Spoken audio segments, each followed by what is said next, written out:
porque ni siquiera le permite darse cuenta de que él está ciego.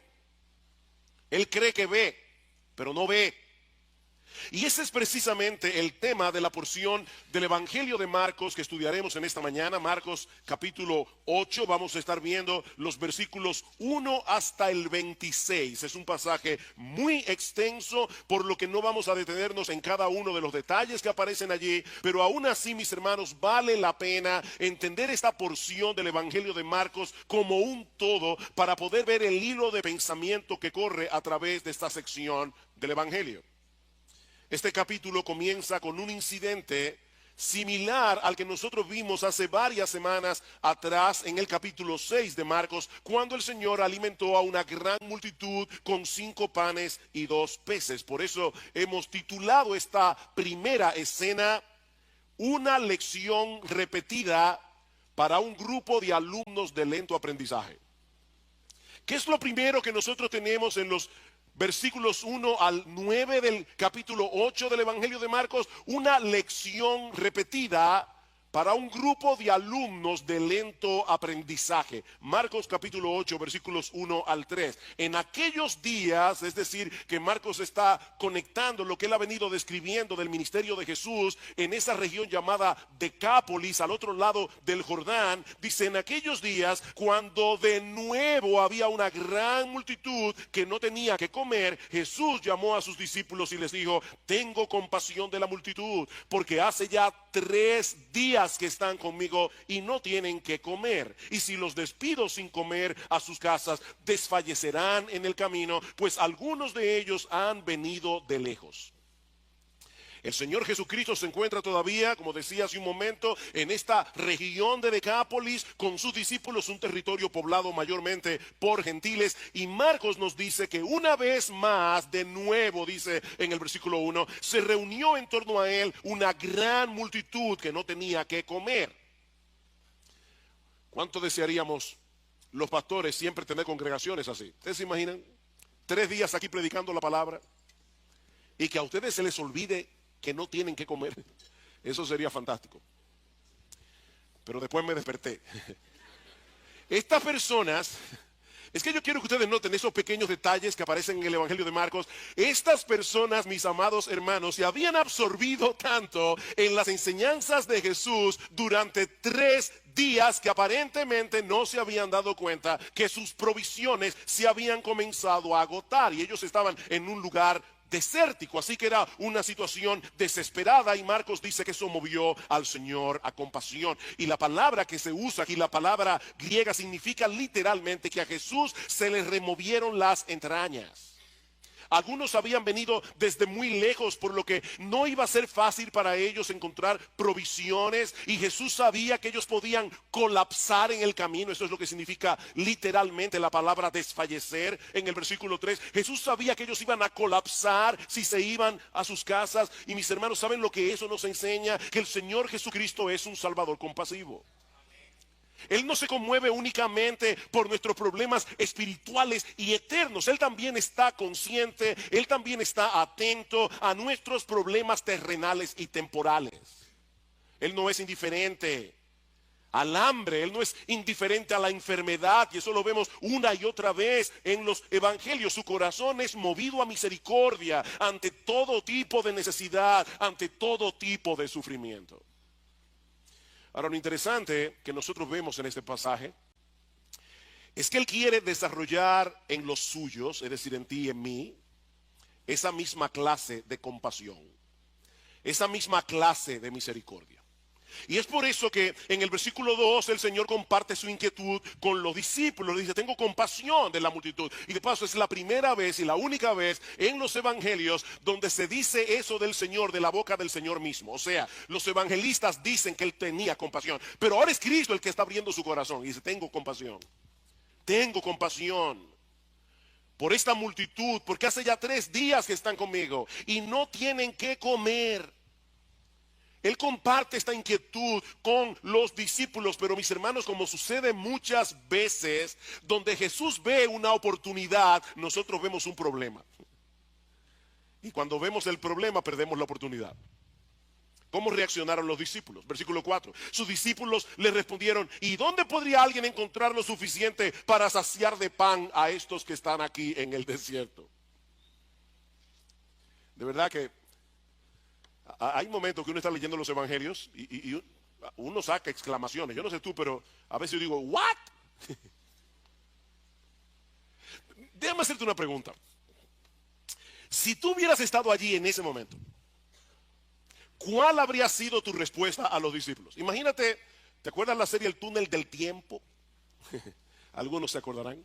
Bueno, imagínate que tú puedes tomar el túnel del tiempo y llegar a ese momento particular con el conocimiento que tú tienes ahora de los evangelios, y más particularmente con el conocimiento que tienes del evangelio de Marcos, y escuchas a los discípulos hacerle esta pregunta a Jesús: ¿de dónde vamos a sacar comida para que coman todos estos? ¿Qué tú les habrías respondido? Bueno, yo no sé tú, pero probablemente yo les hubiera dicho: ¿cómo que de dónde? De ese Señor de gloria que puede multiplicar unos cuantos panes y unos cuantos peces y convertirlos en un banquete. Jesús puede hacer eso. Bien, esa es la respuesta correcta. Pero ¿saben qué, mis amados hermanos? Yo me temo que de haber estado allí, lo más probable es que tú y yo habríamos reaccionado exactamente como ellos lo hicieron. Exactamente. Tenemos un serio problema, tú y yo tenemos un serio problema para aplicar lo que conocemos del Señor. Cuando estamos en un momento difícil, cuando estamos en medio de la prueba, cuando estamos en medio del dolor, se nos olvidan los principios bíblicos, se nos olvida la teología. Pero ya hablaremos de eso dentro de un momento. Ahora, lo sorprendente de esta historia, mis hermanos, es que el Señor no desecha a sus discípulos por causa de su torpeza, y eso es una buena noticia, sino que con toda paciencia les repite la misma lección que le había dado en el capítulo 6. Versículo 5. Y él les preguntó: ¿cuántos panes tenéis? Y ellos respondieron: 7.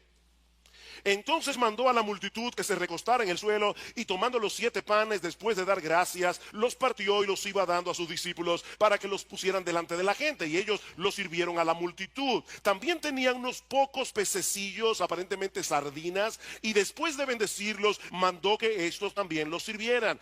Todos comieron y se saciaron, y recogieron de lo que sobró de los pedazos 7 canastas. Los que comieron eran unos 4,000, y los despidió.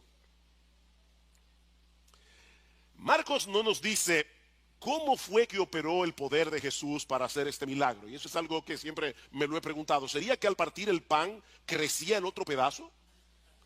¿O sería que en la canasta donde estaban los 7 panes y los pocos pececillos comenzaron a aparecer de la nada panes y peces? Nosotros no lo sabemos. Y ¿saben qué, mis amados hermanos? No tiene la menor importancia, porque sea de un modo o de otro, el punto es que el Señor alimentó milagrosamente a un montón de personas con 7 panes y unos pocos pececillos. Es el mismo que en el principio creó de la nada con el poder de su palabra los cielos y la tierra. Él estaba allí ese día, encarnado en persona, y sigue siendo el mismo en el día de hoy. Un Salvador compasivo y todopoderoso. Marcos dice en el versículo 9 que eran 4,000 personas, y Mateo, en el pasaje paralelo en Mateo 15:38, dice que ese cálculo fue sin contar las mujeres y los niños. ¿Cuántas personas habían allí? Probablemente más de 15,000. Y aún así sobraron 7 canastas llenas de comida. Y de paso, mis hermanos, la palabra que usa Marcos aquí para canasta no es la misma que se usa en el pasaje anterior, en el capítulo 6. Esta era una canasta, como nosotros tenemos una fuerte influencia norteamericana.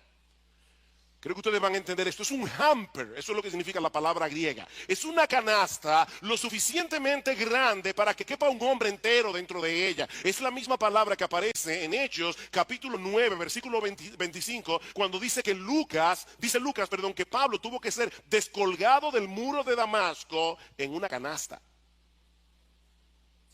Así que es probable que en esta ocasión hayan recogido más panes y más peces que en el milagro anterior. Mis hermanos, ¿qué aprendemos de esta escena? Que nuestro Dios tiene el poder para proveer para todas nuestras necesidades conforme a sus riquezas en gloria en Cristo Jesús, como dice Pablo en Filipenses 4. Él es un Dios confiable, Él es un Dios poderoso, Él es un Dios compasivo. Nosotros podemos echar nuestras cargas, podemos echar nuestras ansiedades sobre Él porque Él tiene cuidado de nosotros, como dice el apóstol Pedro. Lamentablemente e increíblemente, hay muchos que no quieren a ese Salvador reinando en sus vidas. Y por eso cierran sus ojos a toda evidencia, como vemos en la siguiente escena del pasaje, que yo he titulado Palabras de juicio para un grupo de ciegos que no quiere ver.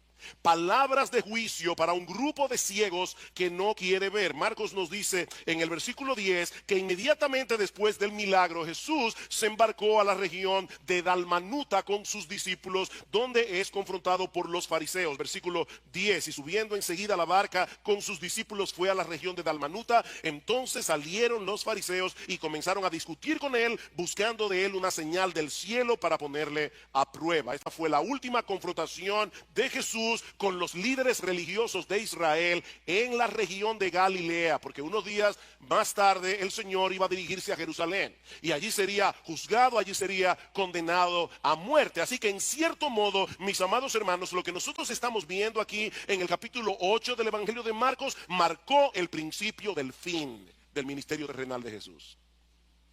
Y es interesante notar que los fariseos fueron a buscar a Jesús para discutir con él. No fue que se encontraron con Jesús por accidente. Ellos andaban detrás de Jesús. ¿Y saben por qué andaban detrás de Jesús? Porque estos hombres no soportaban el evangelio de la gracia. Ellos andaban detrás de Jesús porque ellos estaban tan absortos en su propia justicia que ellos odiaban el evangelio. El evangelio era un insulto para estos hombres. Y ellos veían a las personas yéndose detrás de Jesús. Y estaban preocupados. Y querían desacreditar al Señor delante de todo el mundo. Y por eso es que le piden una señal del cielo. ¿Notaron eso? Danos una señal del cielo. Y ese detalle es importante. Los judíos pensaban que Satanás podía imitar los milagros de Dios siempre y cuando se tratara de cosas que ocurrían aquí en la tierra. Pero ellos creían que Satanás no puede imitar los milagros que ocurren en el cielo. Y eso es precisamente lo que ellos están pidiendo aquí. No vengas con esos milagros que tú haces aquí en la tierra, porque ya sabemos que el diablo puede hacerlos también. Haz algo verdaderamente extraordinario, algo que tenga que provenir directamente del trono de Dios. Detén el sol como hizo Josué en Gabaón, o haz que llueva fuego del cielo como hizo Elías. Eso es lo que nosotros queremos. Una señal del cielo. No venga con un milagrito aquí, no. ¿Cuál fue la respuesta de Jesús a esta ridícula petición? Versículo 12. Suspirando profundamente en su espíritu, dijo: ¿por qué pide señal esta generación? En verdad os digo que no se le dará señal a esta generación. Y dejándolos se embarcó otra vez y se fue al otro lado. Mira, si tú vas delante de alguien y le demandas algo y su reacción es un profundo suspiro, déjame decirte algo, puedes estar seguro que lo que sigue no será nada bueno.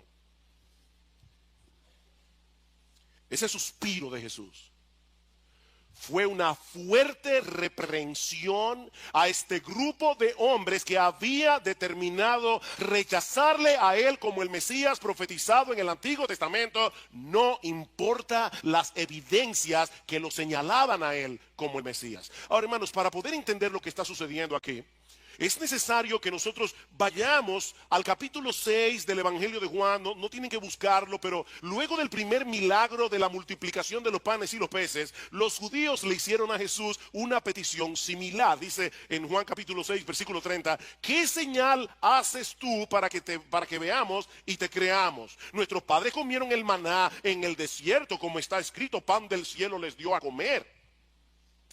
Y Jesús les dijo, de cierto os digo, no os dio Moisés el pan del cielo, mas mi Padre os da el verdadero pan del cielo, porque el pan de Dios es aquel que descendió del cielo y da vida al mundo. En otras palabras, Jesús les está diciendo, ¿ustedes creen que Dios autenticó a Moisés porque les dio a comer el maná en el desierto? No, yo soy el verdadero pan que descendió del cielo para darles vida. En una forma todavía más clara, lo que Jesús está diciendo es, ustedes me están pidiendo a mí que les dé una señal y no se están dando cuenta que yo soy la señal. Yo soy la señal. Si ustedes no creen, a pesar de lo que han visto en mí, no van a creer de ningún modo, porque no existe una señal más convincente que yo. Yo soy la señal. Mis hermanos, piensen en eso por un momento. El Dios del cielo se hizo hombre. ¿Ustedes se imaginan eso? El Dios del cielo se hizo hombre. El Dios del cielo vivió una vida perfecta. El Dios del cielo llevó a cabo milagros extraordinarios como la multiplicación de los panes y los peces. Predicó la palabra como nunca nadie lo ha hecho ni lo hará jamás. Y todavía le estaban pidiendo evidencias de que él era un enviado de Dios. ¿Saben por qué Jesús no respondió a la demanda de los fariseos? Porque ellos no necesitaban más pruebas, ellos necesitaban arrepentimiento. Ellos no necesitaban más pruebas. Leí en estos días algo que dijo el famoso ateo, pensador francés Voltaire. Él dijo una vez, oigan esto, si aún llegara a suceder que ocurriera un milagro en un mercado abierto ante 1.000.000 de testigos confiables, preferiría desconfiar de mis sentidos que admitir el milagro. ¿Qué les parece? ¿Cuál es el peor ciego? El que no quiere ver. No hay peor ciego que el que no quiere ver. Esa es la acusación de Pablo a toda la raza humana en el capítulo 1 de su carta a los romanos. Dios se ha revelado a través de la creación y lo ha hecho de una manera inconfundible, pero el hombre ha decidido detener con injusticia la verdad. El hombre detiene con injusticia la verdad. Él sabe que Dios existe, él sabe que Dios creó los cielos y la tierra, él lo sabe en el fondo de su corazón, pero él pretende vivir como si no lo supiera. Él se hace el tonto. Yo decía, ayer puse un Twitter, sí, yo uso Twitter, un Twitter que decía, no es por ser más inteligente que los incrédulos son incrédulos, es porque son deshonestos intelectualmente. Son deshonestos intelectualmente. En Juan capítulo 3 dice, la luz vino al mundo. Ese es el problema, la luz vino al mundo. ¿Y qué hicieron los hombres? Amaron más las tinieblas que la luz. Mis hermanos, eso es trágico. Esta petición ridícula de los fariseos evidenciaba tal dureza de corazón, tal obstinación contra la verdad, que no valía la pena hacer el menor esfuerzo para tratar de convencerlos de lo contrario. Marcos dice que el Señor los dejó y se fue hacia el otro lado del mar. Y mis hermanos, esto no fue un simple traslado de un lugar a otro, esto fue un abandono. Esa es la idea. El Señor es muy paciente, muy paciente. Pero mi amigo, si tú estás aquí sin Cristo, déjame darte una advertencia muy sobria, muy solemne. Hay un momento en que el incrédulo traspasa una línea de no retorno. Una línea conocida únicamente por Dios. Cuando termina toda oportunidad de arrepentimiento, ese día los fariseos cerraron para siempre las puertas de salvación para ellos. Para siempre. Probablemente no volvieron a ver a Jesús nunca más. Esto es trágico. Pero el texto no termina allí. Marcos también nos narra otro incidente que nos revela otro tipo de ceguera espiritual, una ceguera que afecta a los creyentes. Los líderes religiosos de Israel estaban completamente ciegos, estaban voluntariamente ciegos, pero ahora Marcos quiere hacernos ver que los discípulos también tenían un serio problema en su entendimiento de la cosa. Por eso yo he titulado la siguiente escena, unas palabras de reprensión para un grupo de creyentes con miopía espiritual. Unas palabras de reprensión para un grupo de creyentes con miopía espiritual. El Señor y los discípulos se van en la barca al otro lado del mar, pero Marcos nos dice en el versículo 14 que se habían olvidado de traer panes para todo el grupo. De hecho, Marcos incluye el detalle de que había un solo pan en la barca para 13 hombres, bien comidos, pescadores, hombres que hacían mucha fuerza física. Y nosotros podemos suponer que los discípulos le estaban dando mente al asunto, tal vez preocupados de que Jesús les preguntara por la comida y quedara evidenciado que habían sido unos irresponsables. En ese contexto, el Señor les da la advertencia que encontramos en el versículo 15. Y Él les encargaba diciendo, tened cuidado, guardaos de la levadura de los fariseos y de la levadura de Herodes. En el pasaje paralelo, en el Evangelio de Mateo, se incluye también la levadura de los saduceos. Así que si tomamos los dos pasajes, Jesús les dijo, tengan cuidado con la levadura de los fariseos, con la levadura de los saduceos y con la levadura de los herodianos. Estos eran los tres grupos de influencia en la sociedad judía de aquel tiempo. Los fariseos eran los legalistas, aquellos que se querían salvar a través de su obediencia, aquellos que creían ganarse el favor de Dios a través de rituales, a través de su obediencia a los 10 mandamientos. Luego estaban los saduceos. Los saduceos eran los teólogos liberales de aquellos días, aquellos que no aceptaban la inspiración total del Antiguo Testamento, y luego estaban los herodianos. Los herodianos fácilmente se hubieran postulado en las elecciones de República Dominicana y habrían ganado muchos votos. Eran los secularistas de la época. Ahora, no olviden, hermanos, que los apóstoles eran creyentes, con la única excepción de Judas. Estos hombres lo habían dejado todo para seguir a Cristo, pero aún así el Señor les advierte que se cuidaran de la influencia de estos grupos. Cuídense de esa levadura. Ustedes saben lo que hace la levadura, ¿verdad? Usted pone un poquito de levadura en la masa del pan y esa levadura leuda todo, afecta todo. Bueno, por esa razón la levadura se usa en la Biblia metafóricamente para señalar algo que nos puede parecer pequeño, pero que puede traer una significativa alteración en todo lo que toca. De ahí que la levadura vino a ser un símbolo de aquello que corrompe, de aquello que destruye. Mis hermanos, déjenme decirles algo con todo mi corazón de pastor en esta mañana. Nadie, incluyendo el mismo que está predicando, nadie aquí es inmune al legalismo. De hecho, si tú quieres ver a un legalista, mírate al espejo. Nosotros todos somos legalistas en recuperación. Es increíble cómo escuchamos una y otra vez el mensaje del Evangelio y la tendencia del corazón es a querer ganarnos el favor de Dios a través de lo que hacemos. Cuidado con la levadura de los fariseos. Iglesia bíblica del Señor Jesucristo. En el siglo XXI, cuídense de la levadura de los fariseos. Es dañina, es terrible en la vida de un cristiano.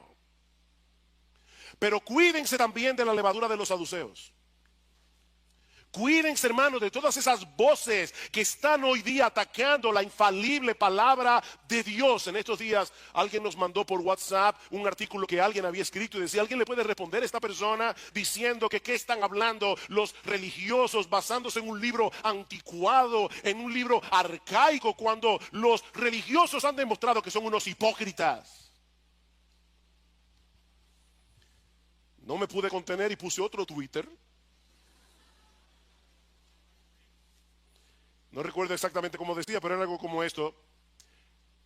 La hipocresía siempre estará presente en todo grupo religioso, pero Jesús sigue siendo la verdad y la Biblia sigue siendo su palabra. Cuidado, hermanos, con la levadura de los saduceos. Cuidado con la levadura de los herodianos. Cuidado, hermanos, con la mundanalidad. ¿Saben que muchas personas, queriéndose cuidar del legalismo, se arrojan en los brazos de la mundanalidad?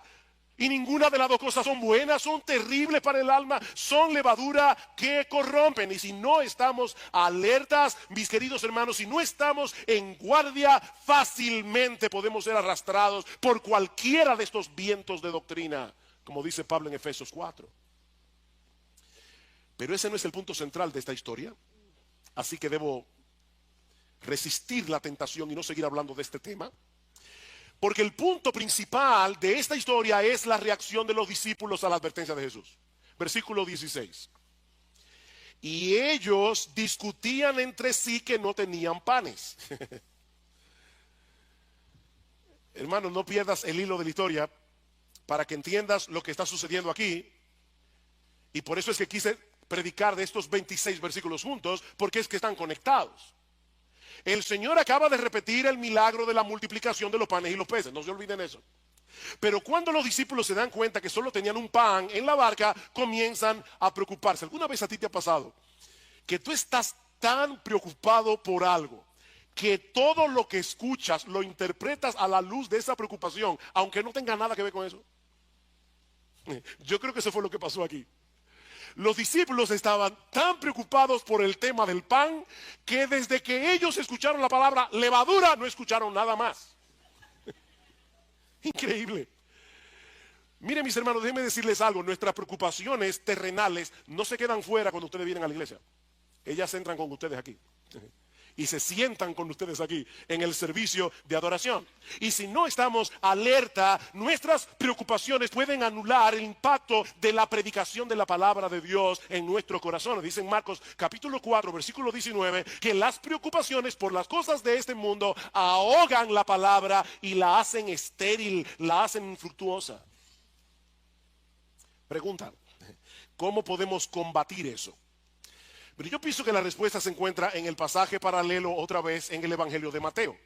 Dice en Mateo capítulo 16, versículo 18, que el Señor introdujo estas preguntas que aparecen en Marcos capítulo 8, diciendo a los discípulos, hombres de poca fe. Esa frase no la incluye en Marcos. Hombres de poca fe, ¿por qué discutís entre vosotros que no tenéis pan? Ahí está la clave. El Señor estaba hablando de algo tan serio, pero ellos no pudieron entenderlo por causa de su incredulidad. La preocupación que tenían por la falta de pan no era más que un resultado de su falta de fe. Y esa falta de fe que producía preocupación entorpecía su entendimiento.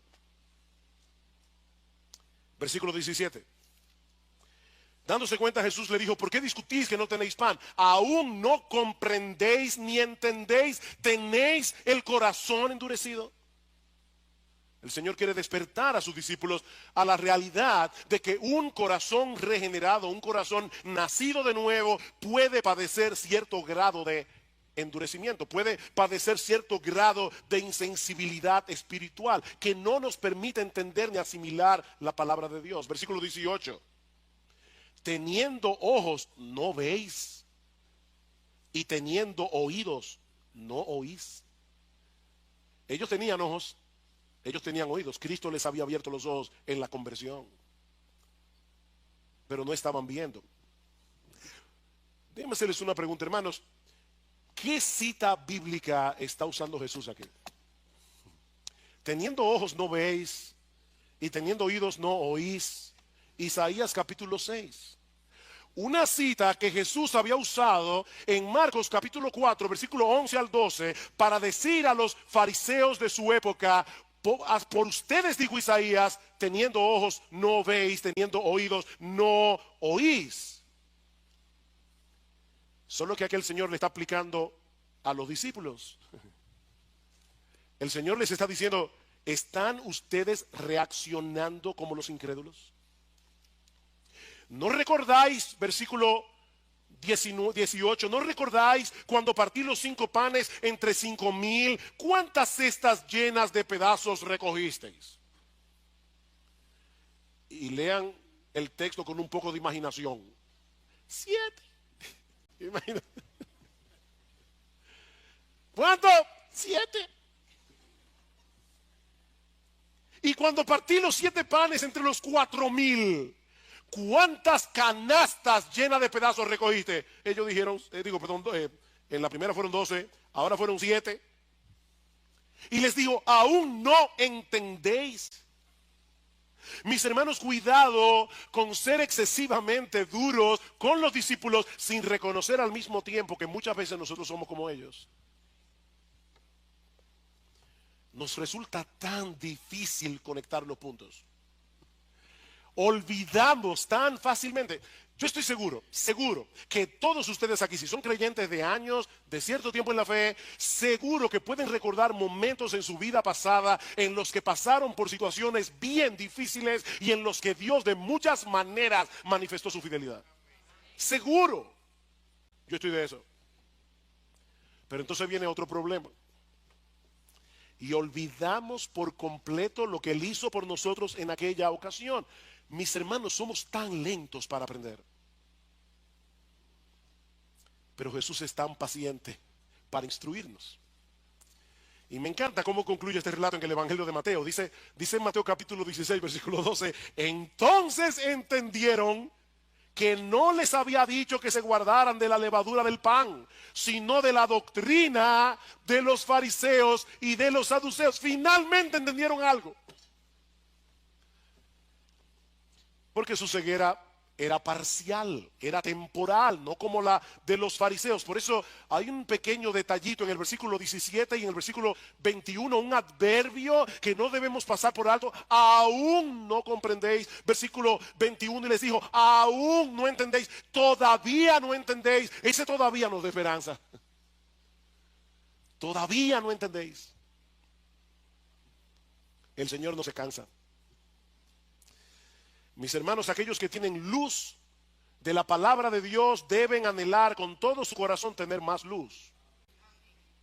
Deben orar fervientemente. Ustedes recuerdan esa oración de Pablo en Efesios capítulo 1, versículo 18, luego que Pablo ha dicho, bendito el Dios y Padre de nuestro Señor Jesucristo, que nos bendijo con toda bendición espiritual en los lugares celestiales en Cristo, según nos escogió en Él desde antes de la fundación del mundo, para ser santos y sin mancha delante de Él en amor, habiéndonos predestinado para ser adoptados hijos suyos a través de nuestro Señor Jesucristo. Y va detallando bendición tras bendición tras bendición. Pero cuando llegamos a la mitad del capítulo 1, ¿qué hace Pablo? Orar por los efesios y pedir que el entendimiento de ellos sea abierto, que el entendimiento de ellos sea iluminado, para que nosotros podamos tener una mejor comprensión de todas las bendiciones que Dios ha derramado sobre nosotros. Debemos orar que el Señor abra nuestro entendimiento. Debemos leer las Escrituras. Hermanos, esto es un tesoro. Como decía Salvador en la escuela dominical, esta es la palabra de Dios. Debemos leer, debemos comernos este libro, debemos empaparnos de este libro, debemos conocer las Escrituras. Debemos leer buenos libros que nos ayuden a entenderla mejor. Debemos escuchar la predicación de la palabra con suma atención, en dependencia del Espíritu de Dios, para que la luz de la verdad de Dios despeje las tinieblas que todavía tenemos en el corazón. No te quedes donde estás. No te quedes allí. Necesitas seguir profundizando en tu entendimiento de Dios. Necesitas seguir entendiendo el Evangelio. Necesitas seguir entendiendo cuál es la voluntad de Dios para ti. Pablo ora por los colosenses en Colosenses capítulo 1, versículo 9 al 10, para que crezcáis en el conocimiento, en el entendimiento de su voluntad. No te quedes donde estás. Sobre todo porque tú no estás solo en ese camino. Y eso nos lleva a la última escena de este pasaje, que yo he titulado Un milagro esperanzador. Marcos 8, 22. Llegaron a Betsaida y le trajeron un ciego y le rogaron que lo tocara. Tomando de la mano al ciego, qué tierno, hermanos, imagínense esa escena, al Señor Jesús tomando la mano de este hombre y llevándolo lejos de la multitud. Dice, tomando de la mano al ciego, lo sacó fuera de la aldea, y después de escupir en sus ojos y de poner las manos sobre él, le preguntó, ¿ves algo? Y levantando la vista dijo, veo a los hombres, pero los veo como árboles que caminan. Entonces Jesús puso otra vez las manos sobre sus ojos y él miró fijamente y fue restaurado y lo veía todo con claridad. Y lo envió a su casa diciendo, ni aún en la aldea entres. Yo no creo que haya sido por casualidad que Marcos incluyera este milagro precisamente en este punto de la historia. Recuerden lo que decíamos cuando empezamos esta serie. Los evangelios son biografías teológicas. Ellos no están narrando cronológicamente la vida de Jesús. Ellos están tomando lo que ellos quieren tomar para darnos una enseñanza. Y es importante entender eso porque la narración de este milagro es exclusiva de Marcos. No aparece en ningún otro de los evangelios. Así que Marcos lo mencionó por una razón, en ese punto. De hecho, este es el único milagro registrado en los evangelios hecho por Jesús en dos etapas. Todos los milagros del Señor fueron instantáneos. Jesús le dijo a Lázaro en la tumba, Lázaro, ven fuera. Y de inmediato salió de la tumba y no medio vivo. Salió completamente vivo. Instantáneamente. El Señor calmó el mar en tempestad de una sola vez. Cada milagro fue así. Excepto la sanidad de este ciego en Betsaida. ¿Por qué el Señor sanó a este hombre en dos etapas? Bueno, antes de responder esa pregunta, veamos brevemente el milagro. Brevemente, unas personas se acercan a Jesús trayendo a un ciego, les ruegan que lo sane. El Señor, ya vimos, lo toma de la mano, lo saca fuera de la aldea, probablemente para no hacer de esta sanidad un espectáculo. Jesús quería tratar con este hombre de una manera muy personal. Y una vez se aleja de la multitud, el Señor hace algo bien extraño. Niños, este fue Jesús, no hagan eso con otros. Como dicen a veces los anuncios de cosas peligrosas, no intenten hacer esto en casa. ¿Qué hizo el Señor? Escupió los ojos del ciego. De hecho, ya nosotros habíamos visto que el Señor había hecho algo similar en Marcos capítulo 7 cuando sanó a un tartamudo. Probablemente, recuerden, este hombre está ciego. El Señor quería que él percibiera de una forma tangible, algo va a pasar con mis ojos. Así que el Señor escupe los ojos del ciego y lo toca con su mano. Y así el ciego puede depositar su fe en él. Algo va a pasar. Jesús le pregunta, ¿tú ves algo? Y él dice, veo los hombres, pero como árboles que caminan. En otras palabras, él había comenzado a ver, pero todavía su visión era borrosa, la sanidad era incompleta. Así que el Señor pone las manos sobre sus ojos una vez más, y me encanta, dice que su visión fue restaurada y que lo veía todo con claridad. Esa palabra que se traduce como claridad es una palabra compuesta del griego que significa ver de lejos con toda nitidez. 20. La saliva de Jesús fue un láser y sanó a este individuo. Ahora bien, otra vez, hermanos, ¿por qué Jesús sanó a este ciego en dos etapas? Bueno, muchos comentaristas, y yo estoy completamente de acuerdo, entienden que Cristo quería hacerle ver a los discípulos en una forma gráfica el problema de visión que ellos tenían. Ellos necesitaban seguir avanzando en su proceso de entendimiento. Recuerden la pregunta del versículo 17, ¿es que aún no comprendéis ni entendéis? Versículo 18, teniendo ojos no veis. La visión de los apóstoles era como la de este hombre al principio. Ellos habían recibido visión espiritual cuando se convirtieron en el Señor, pero todavía era borrosa. Ellos veían las realidades espirituales como árboles que caminan. Estos hombres necesitaban crecer en su entendimiento. Y este milagro era una especie de ilustración viviente, no solo de su necesidad, sino de la obra que Jesús iba a seguir haciendo en ellos. Que se pongan de pie todos los que crean haber llegado ya al tope de su madurez en Cristo. Yo estoy seguro que casi, y digo casi por si acaso hay alguno aquí que se quiera poner de pie, yo estoy seguro que casi nadie aquí se pondría de pie. Y si alguno de ustedes se pone de pie, por lo menos ya sabemos que hay alguien autoengañado entre nosotros. Porque la vida cristiana está supuesta a ser una vida en constante crecimiento hasta que lleguemos a la presencia del Señor. Así que comenzando por el que les habla y siguiendo por todos ustedes, aquí nadie ha llegado. Aquí nadie ha llegado. De hecho, cuando Pablo escribe su carta a los filipenses, hablando precisamente acerca del tema de la madurez cristiana, ¿qué dice el apóstol Pablo? No que ya lo haya alcanzado, eso es Pablo hablando, o que ya haya llegado a ser perfecto, sino que sigo adelante a fin de poder alcanzar aquello para lo cual también fui alcanzado por Cristo Jesús. Y Pablo aclara, hermanos, yo mismo no considero haberlo ya alcanzado, pero una cosa hago, olvidando lo que queda atrás y extendiéndome a lo que está delante, prosigo hacia la meta, al premio del supremo llamamiento de Dios en Cristo Jesús. Filipenses capítulo 3, versículos 12 al 14. La vida cristiana es una carrera que termina con la muerte. Y ningún creyente puede darse el lujo de dejar de correr hasta el final. Ahora, el problema es que muchos que profesan ser cristianos han sido infectados con el fatalismo. Nunca confundan fatalismo con el hecho de creer en la soberanía de Dios. Nosotros creemos que Dios es soberano, pero eso no nos hace fatalistas.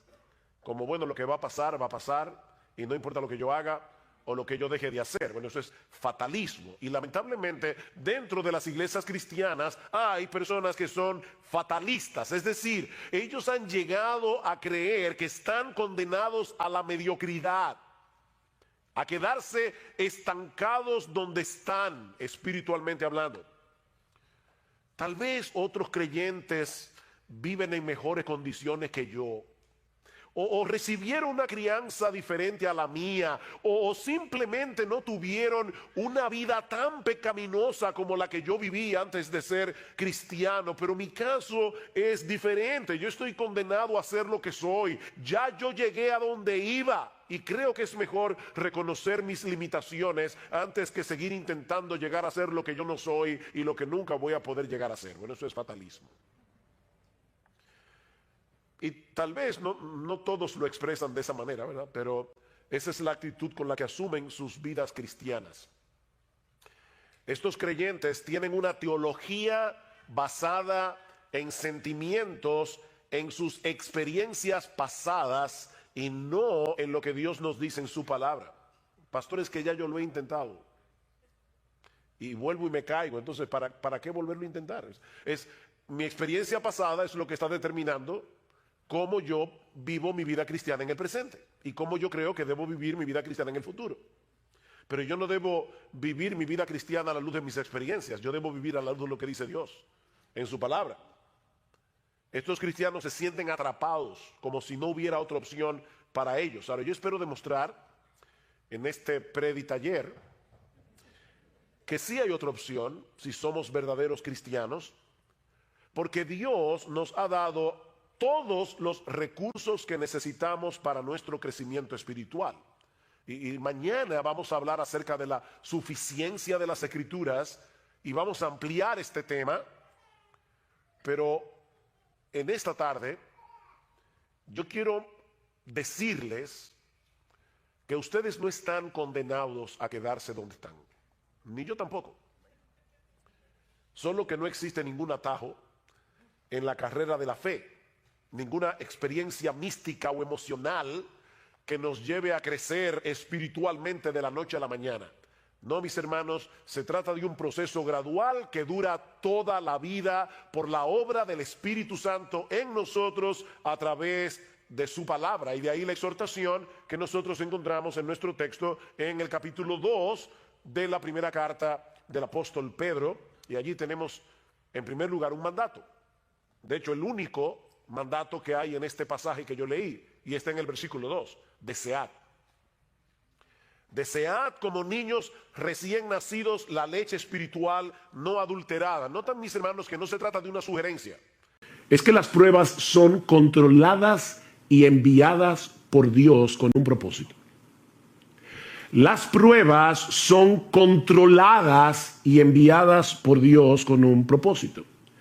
Ya les decía que no era nada extraño que en este mar se formaran tormentas repentinas, pero mis hermanos, Dios es soberano. Él lo controla todo, incluyendo los fenómenos de la naturaleza. Él puede impedir que cosas como estas sucedan, pero ¿saben qué? Muchas veces Dios decide no impedirlo.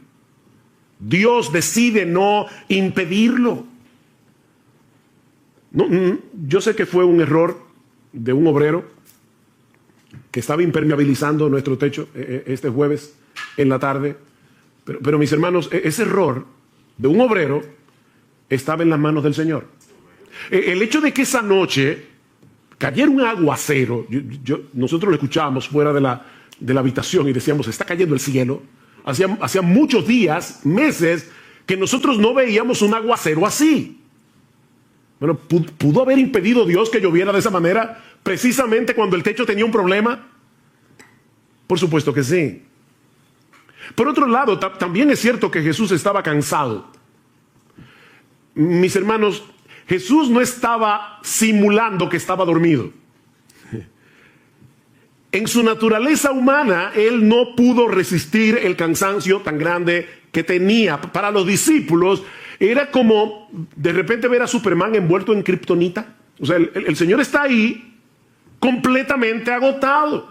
Era tal el agotamiento de Jesús que ni el ruido de las olas ni el movimiento de la barca pudieron despertarlo. Él estaba completamente exhausto. Así que los discípulos sabían que su experiencia como marinero no les serviría de nada para poder maniobrar en una tormenta como esa, y por lo visto tampoco contaban con Jesús. Era una situación realmente desesperada. Pero mis hermanos, la Biblia nos enseña una y otra vez que las pruebas nacen en el trono de Dios. Las pruebas nacen en el trono de Dios. ¿Ustedes recuerdan cuando Noemí regresó a Belén desde los campos de Moab, sin marido, sin hijos? ¿Cuál fue su explicación teológica a sus vecinos en Belén? El Todopoderoso me afligió. El Todopoderoso me afligió. Mis hermanos, las pruebas nacen en el trono de Dios. Jehová dio, Jehová quitó. Sea el nombre de Jehová bendito. Job no dijo, el diablo me quitó lo que Dios me dio. No, fue Dios que me lo dio y fue Dios que me lo quitó.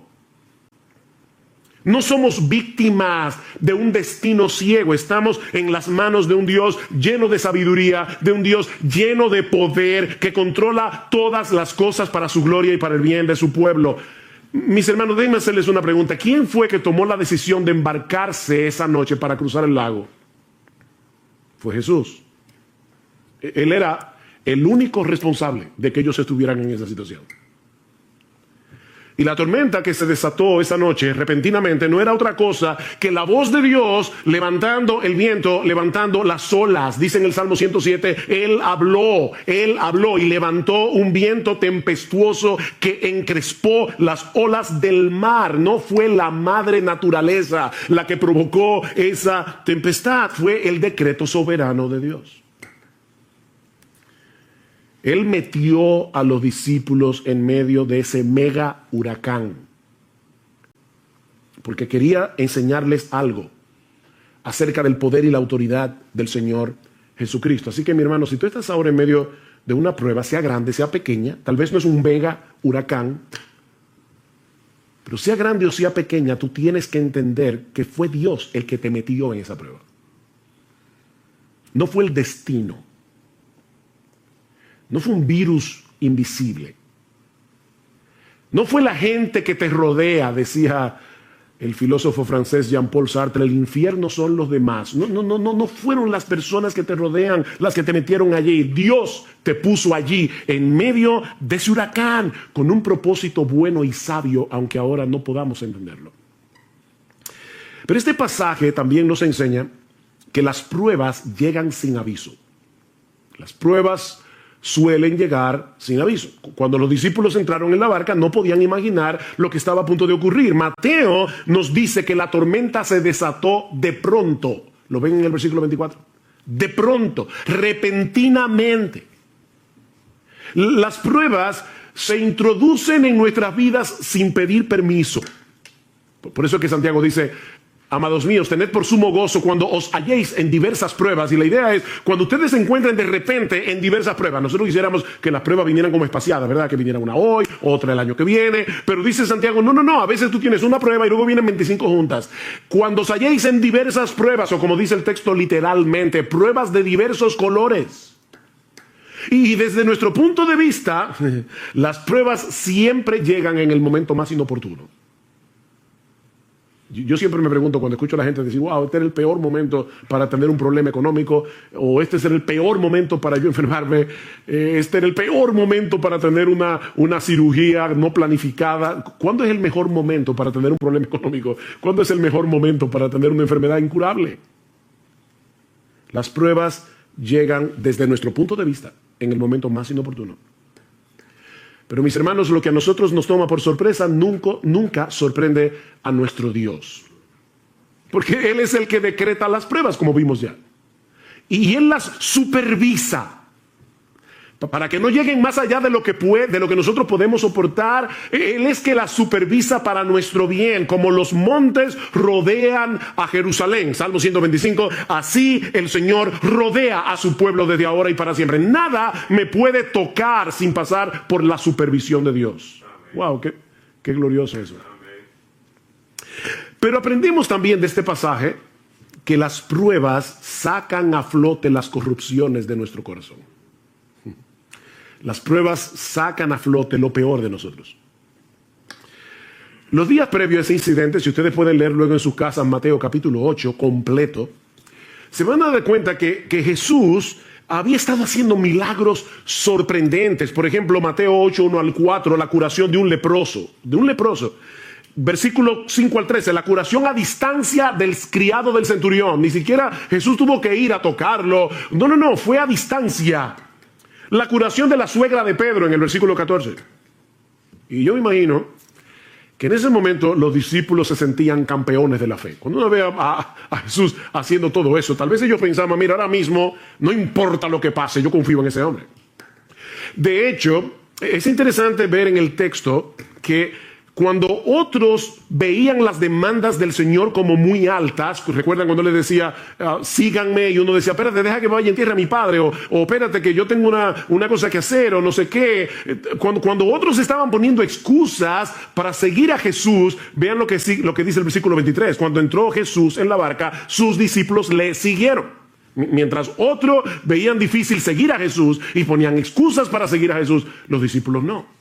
Así que probablemente en ese momento ellos se sentían campeones de la fe. Pero ¿qué tan fuerte era esa fe? No había manera de saberlo si no era en medio de la prueba. Abraham no sabía qué tan fuerte y sólida y vigorosa era su fe hasta que Dios le pidió que sacrificara a Isaac. Ezequías fue un buen rey de Israel. Enfermó, le oró a Dios que lo sanara, Dios lo sanó. Y probablemente en ese momento se sentía fuerte en su fe. Llegaron unos embajadores de Babilonia y el orgullo de Ezequías salió a flote inmediatamente. Mis hermanos, es en medio de las pruebas que conocemos el estado real de nuestro corazón. Nuestra fe será probada por el fuego, dice en 1 de Pedro capítulo 1, versículo 7. Tiene que ser probada por el fuego. ¿Qué hace el fuego? El fuego licúa el oro, y al licuarse, como es un metal pesado, eso hace que la basura salga a flote. Y entonces el orfebre comienza a purificar el oro. Pero tiene que ser por medio del fuego. Yo estoy seguro que a nadie le gustaría ir a una joyería, comprar una prenda pensando que es de oro y después resulta que era de hojalata.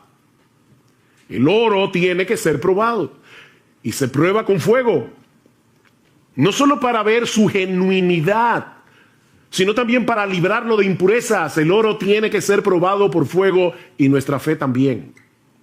nuestra fe también tiene que ser probada. Y cuando somos probados, es que podemos ver una verdadera radiografía de lo que hay en nuestro corazón. Pero aprendemos también de este relato que las pruebas son un antídoto contra nuestro sentido de autosuficiencia. Las pruebas son un antídoto contra nuestro sentido de autosuficiencia. Estos hombres eran pescadores, bueno, y eran pecadores también, pero eran pescadores experimentados, eran marineros de experiencia. Seguramente ellos habían estado en tormentas anteriormente en el mar de Galilea, porque eso era muy común. Pero ahora Dios los había colocado en una situación tan extrema que ellos sabían que toda su experiencia no les serviría de nada. De nada. Mis hermanos, Dios usa las pruebas para llevarnos a descansar únicamente en Él, para destruir nuestro sentido de autosuficiencia. Pablo dice en 2 Corintios capítulo 1, versículos 8 al 9, que Dios los puso en una situación tal cuando ellos estaban en Asia Menor, que Pablo dice, nosotros tuvimos temor de morir, pensamos que no íbamos a conservar la vida, y Dios hizo eso, escuchen lo que dice Pablo, a fin de que no confiáramos en nosotros mismos. Pablo, el gran apóstol Pablo, está diciendo, en otras palabras, yo tengo la tendencia, igual que todos los demás, a confiar en mí mismo. Y Dios envió esta prueba para que no confiáramos en nosotros mismos. Todos nosotros tenemos una fuerte tendencia a confiar en nuestras propias capacidades. Y ¿saben qué? Nunca somos más débiles, ni estamos en una condición más vulnerable que cuando somos atrapados por el sentido engañoso, porque es una ilusión, de que nosotros podemos hacer las cosas en nuestras propias fuerzas. Eso es una ilusión. Pero cuando estamos en medio de las pruebas, percibimos más claramente lo frágiles que somos, y eso nos mueve a buscar nuestro refugio únicamente en Dios. Por eso es que Pablo dice en esa misma carta al final, 2 Corintios 12, por tanto, de buena gana me gloriaré en mis debilidades, para que repose sobre mí, para que tabernaculice sobre mí, para que el poder de Cristo haga una tienda de campaña sobre mí. Es lo que está diciendo Pablo, por lo cual, por amor a Cristo, me gozo en las debilidades, en afrentas, en necesidades, en persecuciones, en angustia, porque cuando soy débil, entonces soy fuerte. Cuando soy débil. Nunca estamos en una mejor condición espiritual que cuando percibimos que se acaban nuestras fuerzas, que ya no tenemos otra opción que ampararnos en el poder de la gracia de Dios. Pero lo más importante que nosotros aprendemos de este pasaje acerca de la naturaleza de las pruebas es que las pruebas nos brindan una excelente oportunidad para crecer en nuestro conocimiento de Dios y de sus caminos. Las pruebas son una escuela. Una escuela. Versículo 27. Y los hombres se maravillaron diciendo, ¿quién es este? Fíjense, ellos habían visto a Jesús hacer milagros. Pero ahora se están preguntando, ¿quién es este? Este hombre no encaja dentro de nuestras categorías humanamente hechas. Cristo no encaja. ¿Quién es este? Que aún los vientos y el mar le obedecen. Esto no era una mera teoría para ellos. O sea, no fue que ellos vieron cómo Jesús se levantó de la barca. Yo les decía al principio, yo no voy a estudiar y considerar cada uno de los detalles de la historia, pero ustedes recuerdan, ¿verdad? Jesús está dormido, los discípulos lo despiertan, Cristo mira el mar, mira el viento y le dice, cállate. Y la reacción de los discípulos no fue, wow, qué interesante. O sea, fíjate, él solamente, dijo la palabra y el mar se calmó. No porque ellos ya conocían eso en teoría. Ellos sabían que Jesús era poderoso, porque lo habían visto sanar, recuerden, milagrosamente a leprosos, al criado del centurión. Ellos sabían que Jesús tenía poder, pero ahora estaban tomando un examen práctico. Mis hermanos, las pruebas convierten el conocimiento teórico que nosotros tenemos de Dios en verdadero conocimiento. Job tuvo que pasar por todo lo que pasó para poder decir al final de su libro de oídas que había oído. Un hombre que conocía al Señor, que adoraba a Dios día tras día, que oraba por sus hijos, un hombre piadoso. Y sin embargo está diciendo, Señor, yo no hubiera podido conocerte de no haber pasado por esta experiencia. De oídas te había oído, pero ahora mis ojos te ven. Déjame hacerte una pregunta. ¿Cuál es la mejor manera de aprender a jugar un deporte? leyendo un manual sobre las reglas de juego, los movimientos. Mira, nosotros podemos tener un manual escrito por Leo Messi acerca de cómo jugar el fútbol y aprender el manual de memoria, pero la única forma de aprender a jugar fútbol es jugando fútbol. Esto no es teórico, hermanos. Esto no es teórico. Y lo mismo ocurre con la teología. Dios quiere que nosotros le conozcamos íntima y personalmente. Dios quiere que nosotros confiemos en Él, no teóricamente, sino en la práctica. Sí debemos estudiar la Biblia, obviamente. Sí debemos leer buenos libros de los atributos de Dios, de la teología. Eso es extremadamente importante. Pero ese conocimiento vendrá a ser verdadero conocimiento cuando nosotros podamos aplicarlo en medio de la tormenta. Así que son muchas las cosas que Dios nos enseña en medio de las pruebas. ¿Ven? Jamás podremos conocerlo mejor a Él y conocernos mejor a nosotros mismos a menos que atravescamos por diferentes pruebas. Alguien decía muy sabiamente: contemplo el mundo a través de mis lágrimas, porque quizás así vea cosas que no vería con los ojos secos. Contemplo el mundo a través de mis lágrimas, porque quizás así voy a ver cosas que yo no vería con los ojos secos. Hay cosas que no se ven con los ojos secos, se ven llorando. Pero este pasaje, tan sencillo, ¿verdad? Son solo como 4 versículos. También nos enseña algunas cosas acerca del ejercicio de la fe en medio de las pruebas. ¿Sí? Ya vimos lo que el pasaje nos enseña acerca de la naturaleza de las pruebas, pero veamos ahora lo que nos enseña este pasaje acerca del ejercicio de la fe en medio de las pruebas. Esa noche, los discípulos se dejaron controlar por el miedo, se dejaron controlar por la angustia, a tal punto que no solo pusieron en dudas el poder de Jesús, sino también su amor y su cuidado. Vean otra vez el versículo 25. Y llevándose a él le despertaron diciendo: Señor, sálvanos, que perecemos. El evangelio de Marcos dice: Maestro, ¿no tienes cuidado que perecemos? Y no es que hay un error entre Marcos y Mateo, es que los discípulos comenzaron todos a hablar a la vez. Y unos dijeron una cosa, otros dijeron otra. Pero el punto es que ellos estaban tan llenos de miedo que perdieron de vista lo que implica tener a Jesús en la barca. Ellos perdieron eso de vista. Y algunos pudieran pensar: bueno, pastor, pero óyame, no era para menos. No, Cristo tenía una evaluación muy diferente. ¿Por qué estáis amedrentados, hombres de poca fe? Hay al menos 2 cosas que nosotros aprendemos de esa respuesta de Jesús a los discípulos. La primera es que la fe rehúsa dejarse dominar por el miedo. La fe rehúsa dejarse dominar por el miedo. La pregunta del Señor puede parecer un tanto extraña en medio de una situación tan extrema, ¿verdad? ¿Por qué tenéis miedo? ¿Cómo que por qué? Pero es que tú no estás viendo el espectáculo. ¿Cómo que por qué tenemos miedo? Nosotros, ¿verdad?, nos identificamos con los discípulos porque de haber estado allí probablemente habríamos experimentado lo mismo. Sin embargo, la pregunta de Jesús implica una reprensión. ¿Por qué reaccionan con miedo? Ahora, déjenme aclarar algo para no crearles un problema de conciencia innecesario.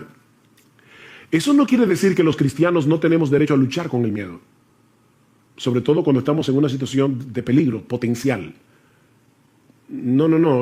El miedo, el temor es algo que Dios ha puesto en nosotros para llevarnos a la protección, a protegernos, a no ser locos y arrojarnos a una situación que puede hacernos daño. Lo que no tenemos derecho, los cristianos, es a dejarnos controlar por el miedo.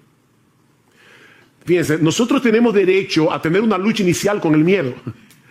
Lo que no tenemos derecho es a dejarnos dominar por el temor, tomando en cuenta que nosotros tenemos un Dios como el nuestro que cuida de nosotros.